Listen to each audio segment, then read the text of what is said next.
اللہ روزے میں دیکھنا چاہتا ہے کہ میرا بندہ میرے کہنے پہ جو چیزیں حلال ہیں ان کو بھی چھوڑتا ہے کہ نہیں چھوڑتا. تو جب اس نے ان کو چھوڑ دیا تو پھر حرام کیوں نہیں چھوڑے گا؟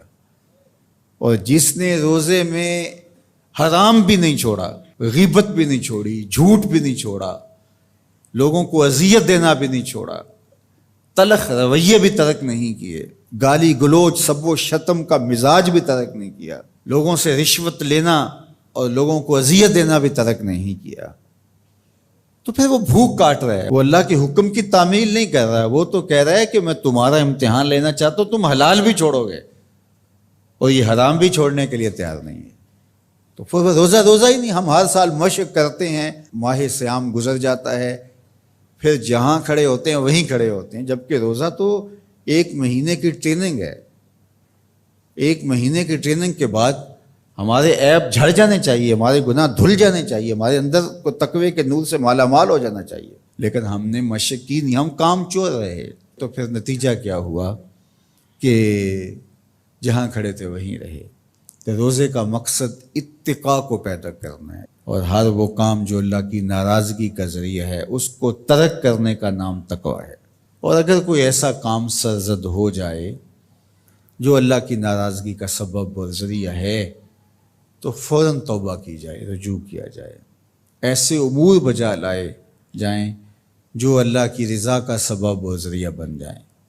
حضور نے ارشاد فرمایا، حضرت معاذ بن جبل رضی اللہ تعالی عنہ سے مروی ہے، اتق اللہ حیث ما کنت، تو جہاں بھی رہے اللہ سے ڈرتا رہے.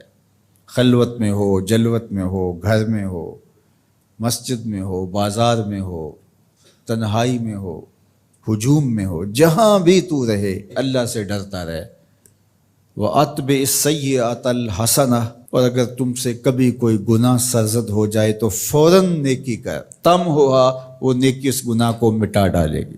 وَخَالِقِ النَّاسِ بِخُلُقٍ حَسَنٍ، اور لوگوں کے ساتھ اچھے اخلاق کے ساتھ پیش آنا. تو نیکی کرنے کے بعد، تقوی اختیار کرنے کے بعد، تیسری بات حضور نے جو ارشاد فرمائی، حضور سے بڑا حکیم کون ہو سکتا ہے؟ میرے ماں باپ حضور پہ قربان. یہ ہوتا ہے، تھوڑی نیکیاں کر کے لوگ پھول جاتے ہیں، تھوڑی سی پرہیزگاری اختیار کر لی تو سمجھے کہ ہمارے جیسا زمانے میں کوئی نہیں ہے. کوئی کارنامہ سر انجام دے دیا، کوئی کام ہو گیا تمہارے ہاتھ سے تو تم لوگوں کے ساتھ بدتمیزی کرنے لگ جاؤ، تو یہ تو ہمارا دین نہیں کہتا. تو فرمایا اتق اللہ حیث ما کنت، جہاں بھی رہے ایک تو اللہ سے ڈرتا رہنا، اور دوسری بات ارشاد فرمائی اتبع السیئۃ الحسنہ، جب تم کوئی برائی کر بیٹھو تو اس کے فوری بعد تم نیکی کرو، تم ہوا وہ مٹا ڈالے گی اس کو. لکھتے لکھتے دھبا لگ جائے تو اس کو ریموو کر دیتے ہیں نا. زندگی میں چلتے چلتے گناہ سرزد ہو جائے تو نیکی سے اس کو ریموو کر دو، تم ہوا مٹا ڈالے گی اس کو. اور پھر تیسری بات فرمائی وَخَالِقِ النَّاسِ بِخُلُقٍ حَسَنٍ، لوگوں سے رویہ اچھا رکھنا، لوگوں کے ساتھ حسن سلوک سے پیش آنا، بدتمیزی کی زندگی نہ گزارنا. قیامت کے دن جب اعمال تولے جائیں گے، سب سے زیادہ وزن جس عمل کا ہوگا وہ حسن خلق ہے، جو پلڑے کو جھکا دے گا. تو کبھی اپنے رویوں کو کھردرا نہ ہونے دینا. تو ہمارے رب نے ہمیں تقوی اختیار کرنے کا حکم عطا کیا، اور رمضان المبارک موسم ہے تقوی کے حصول کا. زندگی ثمر بار ہوتی ہے اور تقوی کا پھل لگتا ہے. روزہ تقوی کی نشأت کا ذریعہ ہے، روزہ پیدا کرتا ہے اتقاء. لعلکم تتقون اس پہ شاہد عادل ہے. تو اس لیے مجھے اور آپ کو جائزہ لینا پڑے گا کہ ان دنوں کے اندر ہمارے اندر کوئی تقوی پیدا ہوا ہے یا نہیں ہوا.